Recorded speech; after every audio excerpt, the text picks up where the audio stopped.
Creatives. We continue our interviews with artists all over the world, and today our guest is Tamara Michel, and she's an artist and a teacher, and also she is the author of a book. The name of the book is "A Doodle a Day Keeps the Stress Away." So, as you can guess, we will talk today not only on how to create art, but also how to build a consistent creative habit and how to manage stress through creating art. And also, I'm very curious to know more about how to publish an art book because Tamara definitely has an amazing experience in this field. And I think for many artists, it would be interesting to know how to publish a book. What should I do for that?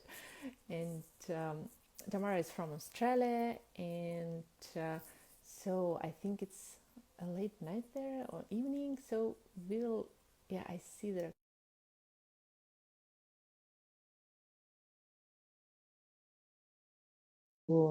the newsletter and get all the tips in your inbox. The link is in my bio or in the description of this video. Hi, Tamara. Hello, how are you? How are you? I'm Good, fine, good. thank you. Thank you so much for joining and for finding time. That's okay. Thank you for having me. Yeah, I hope is it really night there, right? It's not too late at the Not at moment. No, all. it's Okay. okay. Yeah. Okay. So I have many questions for you about creativity, stress relief, and about publishing the book. And let's start from your story, how you became an artist, and was your art always connected with this stress relief and mindfulness Mm. practices, or you came to that at some moment? Um, so I'm a self-taught artist, so I've always loved art. I've always loved anything to do with creativity, painting, drawing.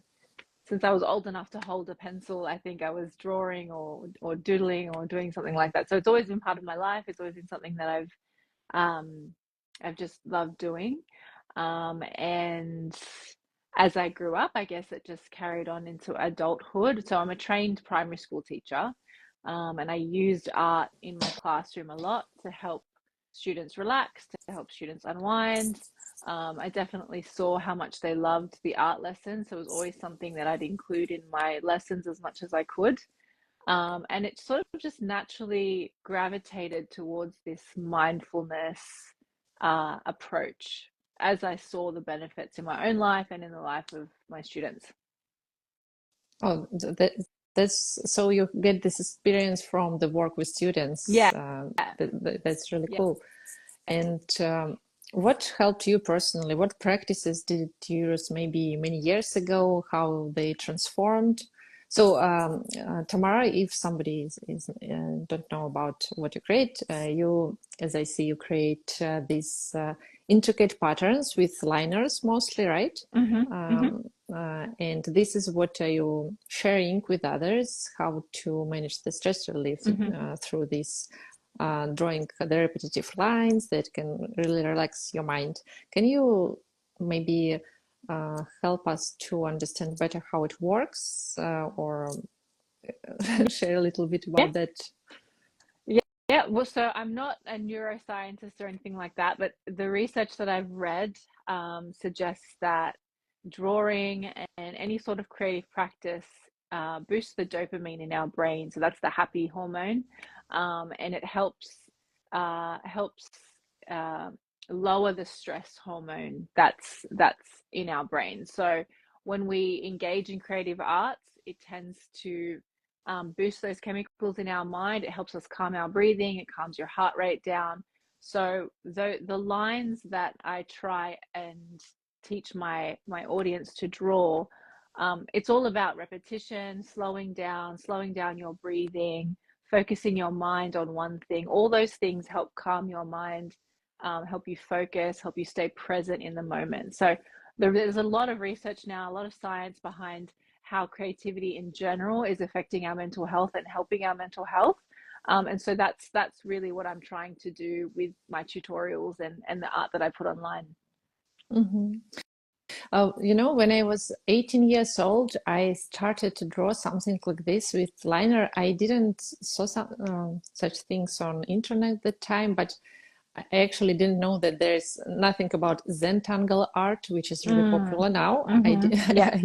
I didn't know anything about that, but I bought a liner when I was a student when I entered the graphic design, and on the first year I was just drawing intuitively with this liner, making this repetitive line, and it was so amazing. I could do that for hours. Mm. It gave me so much of calmness and relaxation. Yeah.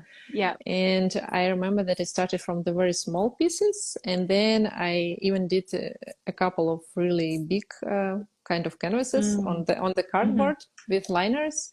And I'm really curious about how how and where did you find it somewhere and started to try like this, or was it intuitively? Because now there is an, this Zentangle art. Mm. Can I? Is your art Zentangle art or not? Because I'm not an expert in this field. Um, Maybe you can clarify this. it's it's not. So Zentangle is actually a trademark Mm, art form. So it's not. Zentangle is a very specific process to create a pattern. Um, so that's uh, its own thing.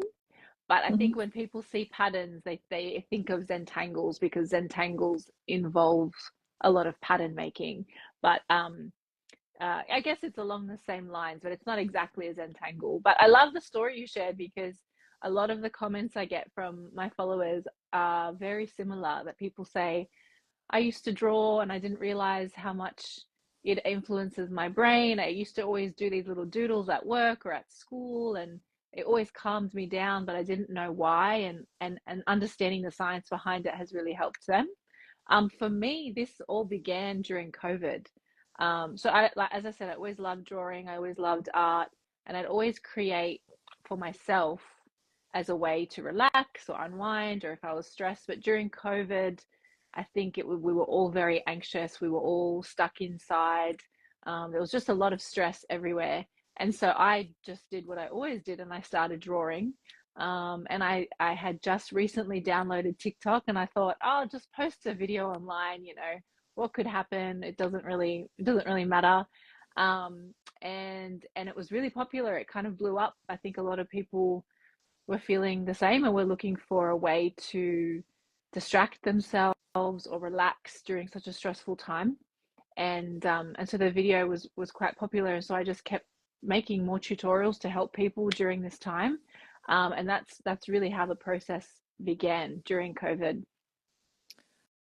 Um, yeah, there are many stories begin when the COVID was. Yeah. So, and can you share maybe some simple steps how others can incorporate these mindfulness drawing routines into Mm-hmm. their daily lives if they don't have any artistic background and if they think that they can draw? Am I right that they Mm. can do these practices? Is it right? Yeah, of course. I believe anyone can draw. I think it's a skill you learn like anything else, and you can follow a tutorial like mine or one of yours or join an art class. I think everyone can learn that skill. If they're trying to build a habit or try and include creativity into their everyday life, I'd say, try and add it to your routine. I know a lot of people start their morning by meditating or doing breath work, and I think adding drawing into that is so easy. So one of the things I love to do is just drawing my breath. So as I breathe in, I draw a line up. As I breathe out, I draw a line down, and I just continue to do that. And it's just such an easy way to merge the two, add it into your routine. It takes 5 minutes, and slowly, as you build your confidence in your drawing skills, you can try different patterns and things like that. So I'd say try and fit it into your daily routine into some way, even if it's just 5 minutes. That's fine. That's a good way to Yeah, start. I love this advice to connect your breath with your drawing. Mhm. It's really nice. Thank you for sharing. That's okay. And and you personally, what are your daily drawing routines? What do you usually do? So I do love drawing my breath. I think for me, I find that I love intuitive drawing. So sometimes I'll just sit with a pen or a marker and my page, and I'll just draw whatever comes out, whether it's a shape or a line or flowers. I don't like to think too much about it. So I intuitively just draw whatever I feel like in the moment. And that's usually how my practice begins. But if I'm working on a tutorial, I'm much more thoughtful about it, and it's a bit more planned. Mhm. Do you always use liners and black and white art tools, or do you incorporate some color into your I work?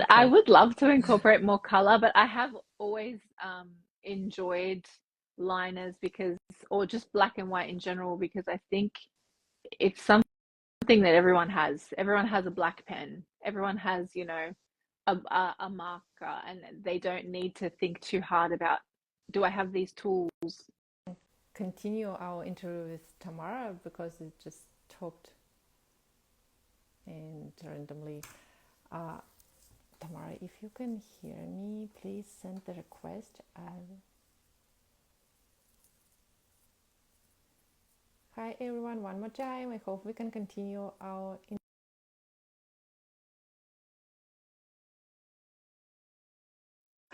and yeah, I see the request. I hope everything will work now. Yeah.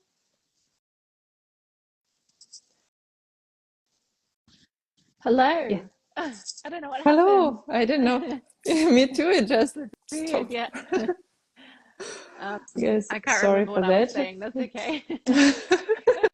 Yes, it was too unexpected. Yeah. Yeah, we talked about Mm, color that you mm. use usually black and Yes. white materials. You're thinking I would love to about color, add more but color. Yes, I do, because color also, there's a lot of research about how color affects our brain. There's a lot of psychology behind specific colors and how they influence our mood. So I would love to start incorporating that. But I do just tend to use whatever is available. So if I have a black marker, I just grab that and I just create my drawings that way so that it's just easier for everyone.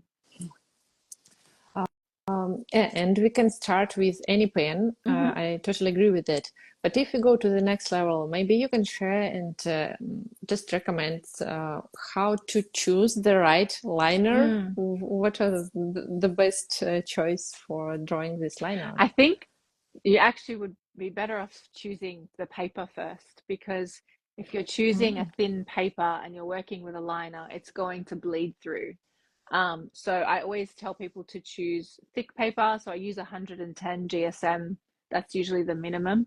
And that way the ink isn't bleeding through to the other side. And then the other thing I would say is choose a marker that you feel comfortable using. So I love Artline. They're usually a brand that I love to use, and Micron. But I know that they're not always budget friendly. So whatever is accessible to you. I don't think it matters too much when you're creating mindful doodles. It's not like this is, an artwork that's going on a wall, or it's really just your own personal artwork. Um, so I would encourage people to not focus too much on having the perfect art set, and just enjoy the process and just start creating with whatever you have. Yeah, that's really important. Mm. Do you keep the sketchbook? Maybe you fill one page a week a day, or do you prefer to work on the separate papers? Mm. Can you I love help using a with sketchbook. sketchbook? Yeah, yeah, because then you can look back and you can see how much you've grown and how much you've improved, and you can get inspiration from other drawings you've made. So I do love having a sketchbook. There's a million sketchbooks on my desk Mhm. right now. What advice can you give to creatives who start drawing and feel like they made Mm, a mistake, kind of, mm-hmm. when you, oh, I didn't want to do that. Yeah, What the, use the what? mistake, work around it, make it work for you. So I I will often try and leave my mistakes in my videos, or I'll point out that, my lines are not straight or my lines are shaky, and it's okay. It's all part of the process. It adds a unique element to the artwork. Work around it, make it work for you. Don't don't be too hard on yourself. Don't judge yourself for making a mistake. It's normal. That's how we learn, that's how we grow. I think try and incorporate it in your artwork, and remind yourself that it's part of the creative process to make mistakes, and to learn from them. So it's okay. It's okay. It's so important to remember such simple things, Mm. but they're very, very important. Also, another question is on staying creative. So you have these sketchbooks with practices. Maybe you have some projects like 100-day projects. Do you participate in that Mm. things, or you just keep it more natural? Like, Mm. Personally, I haven't, because I'm really bad at sticking to those sort of 100-day schedules. And I also don't want creativity to feel like a chore. When you do those 100-day mm, drawing things, or 30 days, sometimes you feel like I have to do this. Like it takes the fun away, and it takes the play and the freedom away. So I don't love being on a rigid schedule. I do think it's important to have a creative habit and try and incorporate it into your day, but when it's too structured, you lose the fun and the play and the freedom that comes from creativity and creating art. So I don't usually do those sorts of challenges. mhm. And where do you create? Do you usually draw in the studio, at home, or anywhere? Maybe it doesn't matter. I'm usually at the Because studio, yeah, but I would Mhm, love to draw um outside, or when I'm on the go. I just forget. But I mhm. do, yeah, usually in the studio. Now, when your art is a part of your art business and it's work for you, how do you manage this balance between Mm, creativity and drawing for yourself, for your soul, and with making this project, maybe another book or mm. anything else, to filming some lessons or Yeah, guides? yeah. I always try and have a personal passion project that I'm working on the side. I think it's important for me creatively to have something that's separate from the business, separate from the work, that's just for me, that's something I'm passionate about. I don't need to share it with anyone. It's just my own creative practice. So I always try and have something that I'm working on outside of, social media and the book and everything else, so that I have my own outlet. Because sometimes you just get so busy with work that you forget that you love art, and you want to make art, and you want to make art for yourself as well, not just for other people. So I always try and have a side project that I'm working on. That's wonderful. Mhm. Uh, and that story about the book, how did it happen? And what inspired you to publish an art book first? So the inspiration was so that people had a tool that they could use, so they could get away from their phone, get away from social media, have something practical in their hands, and they could just create and draw without being in front of a screen. I think that was really important, to give people a tool that they could use to get away from their screens. So I really wanted to create something like that.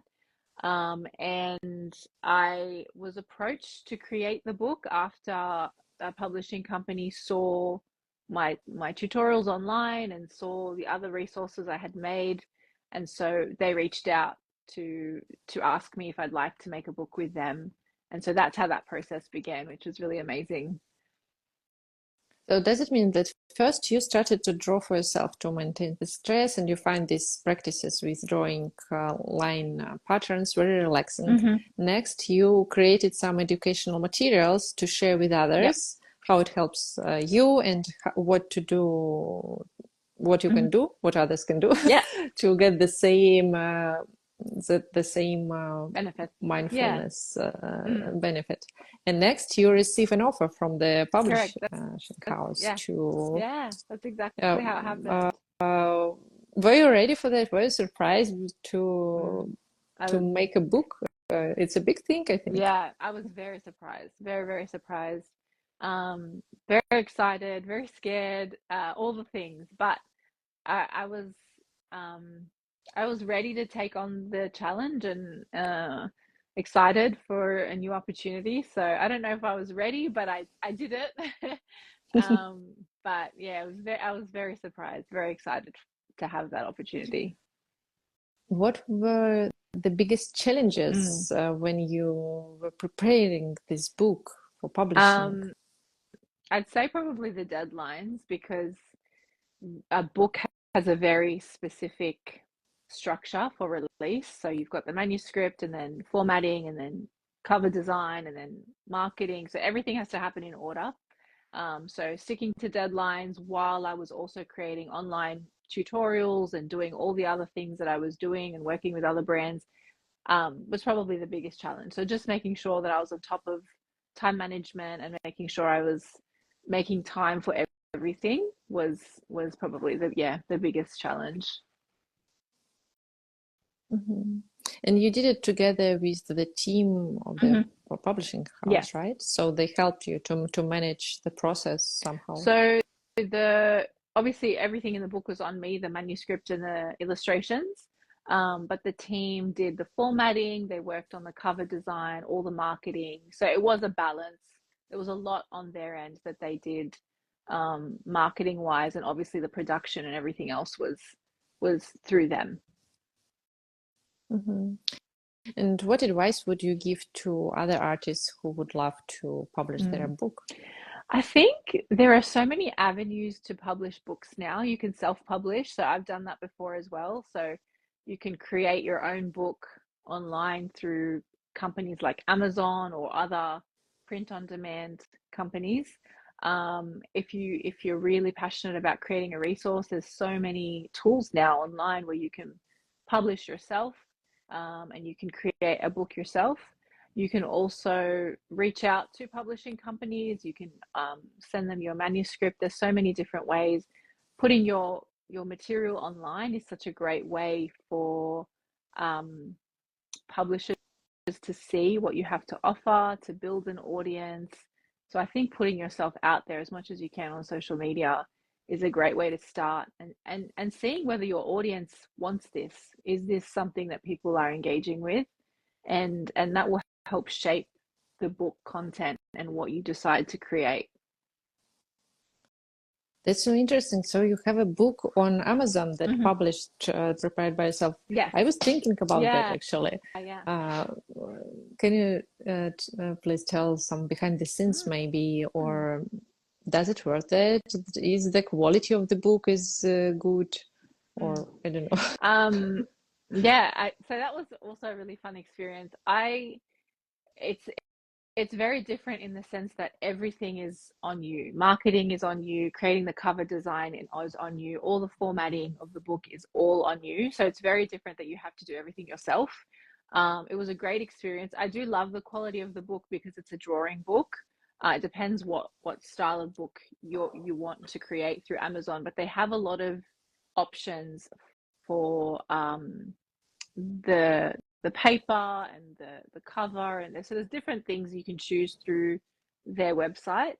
But yeah, it was challenging in the sense that I had to learn, how do I make a cover, how do I format the inside of a book, so all these things that I had to teach myself, and then upload it to this platform and do a lot of tests to see how it prints and do I like the way it printed. So it was a lot of trial and error, a lot of learning different things, different skills. I learned a lot publishing those books, but I would recommend it as a way for you to get your work out there. Why not? And how much time did it take you to make this project of Mm. self-publishing the book on Amazon? It probably took me about a year to get everything right in terms of the illustrations, the formatting, every single thing. It probably took me about a year until I was happy to release it. But it depends on, how quickly you work. Mm-hmm. But yeah, Is this still it is. available there? It's on Amazon. Yeah, Yeah. yeah, yeah. So Oh, that's it's great. another activity book for kids and teachers to use. Also, if you don't mind to share, like an artist, an author, and teacher, what your income as an artist consists of, the royalties from the books Hmm. from with publishing house on Amazon, and what else do you work on some Mm, commissions? And if yes, how do they yeah. look like So this type of? um, in ter- Because you have a very specific artistic style with the line art, and yeah. maybe it's hard to imagine very fast how incorporate this style into Mm, commissions. This is why hmm. I'm asking Yeah. you. So I actually don't do commissions. But in terms of income, there is the book royalties and then sponsorships. So I work with a lot of brands who sell art supplies or um, want to promote their art or their apps. So a lot of it comes through collaborations with other brands. That's usually my other source as well. Do you promote them on social media, on Instagram or Yeah, somewhere else? yeah, TikTok, wherever they choose Uh, to have the videos promoted. So either YouTube, TikTok, or Instagram. mhm. And it's also a very interesting topic about social media and artists, how we can represent ourselves and our work.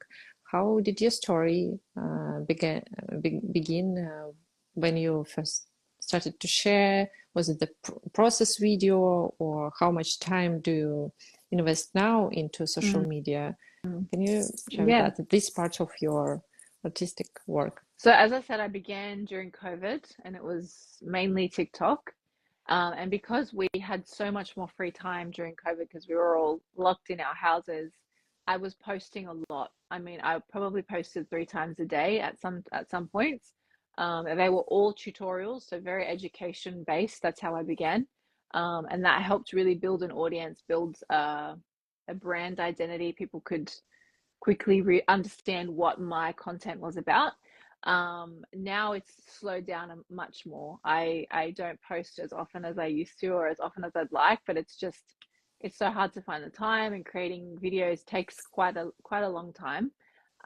So when I began, it was a lot. It was so for anyone who is starting, I would say, you want to be posting a lot at the beginning. A lot of content, a lot of educational content, a lot of information about who you are. And then as you establish your audience, you can slow down a little bit, but still consistency is so important. You still have to be consistent. You have to be there for your followers because they're looking for something from you. They're there to support you, and you can't forget about them. And how did you find your first sponsorship? The brands, did you write emails to them? How did you contact them? No, they contacted me. I actually was terrible at reaching out to people. Um, they reached out to me, and so that was how the first one began. I have reached out to brands before, since then, and I will send them an email with some information about my work and my audience. But oftentimes they're contacting me, and that's how the process starts. Are these brands local, like from Australia or maybe United States? Because in my experience, usually brands who contact artists, they offer their products, the Yes. markers, the liners, the supplies, but you can't live on No, on correct. markers. Yeah. I do get a lot of uh, emails regarding free products, which is not, you're right, you can't pay your bills with free products. So they're not Australia based. Majority of them are overseas brands. And yeah, I guess now with social media, it doesn't matter that they're not in Australia because my audience is worldwide, so we can reach people from all over the world. But yeah, I am very specific that my posts are sponsored. I can't just accept um, free free tools or free um, whatever it is that they said, free products. it's a job. So I just have to be specific about that. So it works for you. You just specify in the Yeah, email yeah, that yeah, yeah, yeah, exactly. Yeah. Sometimes it works, sometimes it doesn't, and that's fine. It is what it is. It's okay. that sounds great because I know many artists who would love to earn money on the social media, and I think it can be helpful to understand, okay, this can really work, not only the free Mm. art Hmm. supplies, but you also can ask for making Yeah, sponsored I post there think too. we need to advocate for ourselves. We need to take it seriously. If we believe that this is our business, we have to act like we are business owners and address, deals and partnerships as business owners. We're not doing this for fun. This is a job. It is fun, but it's still a job. And so when you approach it that way, and you approach clients with that mindset that I'm a business owner, I'm not doing this just for free. You feel a bit more power and yeah, encouraged to advocate for yourself. Yeah, thank you for these words. It's really Yeah. important, I think, to hear for other creatives Mm. to know this. Maybe you can share with us some of your future plans, artistic goals, if it's not a secret, maybe some project you're working Mm. currently on. I actually am working on my second book, so I'm very, Oh, very yeah. excited, yeah, to be working on that. So that's uh, just recently started, so very early days, but very, very excited to be working on that. Other than that, I would love to start selling artworks that incorporate some of my designs. What that looks like, I'm not sure yet, but that's definitely a project that's sort of, you know, stirring in my mind. I think that would be a really great next step for me. But yeah, those are the two big things that I'm currently planning for the future. So we'll see what happens. By the way, how do you digitalize your work? Because working on the book, first you draw some Hmm. some artworks on paper with liners, and then do you just scan, or maybe do you work on a like with vector in Adobe Mm. Illustrator? Can can you Um, tell us? I mail them to the publisher and they scan them. So Mhm. yeah, I don't have anything to do with the digitizing side. They have specific scanners that they like to use, so I just send them the originals and they do their magic. Yeah, that sounds like a dream. Yeah, So you have the best part of exactly. it. Exactly. So I don't do much of that at all. That's amazing. Maybe you have some tips or rec- anything that you could say for people who just starting their artistic career, who feel that they want to draw but not sure in what direction, Mm. where to start. I so when I began, I experimented with every style, every medium, everything I could get my hands on. I think if you're not sure what your art style is yet, I would say experiment as much as you can with everything that you can get your hands on. Paint, draw, make sculptures, um, just experiment until you find something that really connects with you, or it might be multiple things that connect with you. And then I would say, uh, don't focus so much on building an audience because that can get really discouraging, especially at the beginning. I would say just create things that you love. If you want to put it online, you can, and people who connect with your work will find you. Your audience will find you.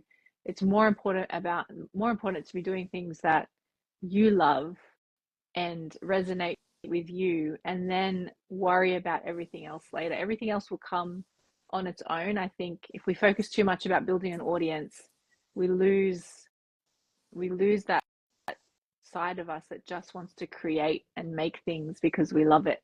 And you start creating things for other people, and that's not really what you want. You want to create things for yourself first.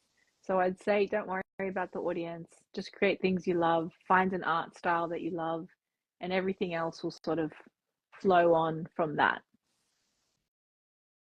It's very, very Mm-hmm. beautiful words. It's really important to listen to yourself and create what Mm. you love, and then to share it, Yeah, to show yeah, it's hard. the Sometimes people it's who like scary. this. Yeah, Yeah. it's scary sharing your work online. I never ever used to post my work online. I used to feel very, um, yeah, very shy, very scared. It's a vulnerable thing to share your artwork with people, so it's not easy. But eventually, you if you decide to do it, it really might help someone. It might touch someone in a way that you don't realize. So yeah. Um, that's all my questions. If you want to add something, please, you're very welcome. If I didn't ask you for something that you wanted to share. Um, Not that I can think of, no. Thank you so much. It was very inspiring to listen to a story, and please check out Tamara's page because there are a lot of really accessible practices, drawing practices that can just make your state more calm and to give you some stress relief. And I'm 100% sure that these techniques and practices work because I tried them Yeah. personally, and it's really amazing how simple and how fulfilling it can be. So thank you so much. And I wish you all the best with the second book because it's wonderful. And I hope that you'll publish more books and more people will find them because it's the so beautiful way to connect with yourself, with your soul, with your emotions and Mm. mind. And Thank you. Thank you so much thank for you. having me. Thank you. That's very, very sweet. I hope you get to create your own book as well one day. That would be so great for your audience as well. Thank you. Thank you so much. Yeah. Good night. Bye. Bye.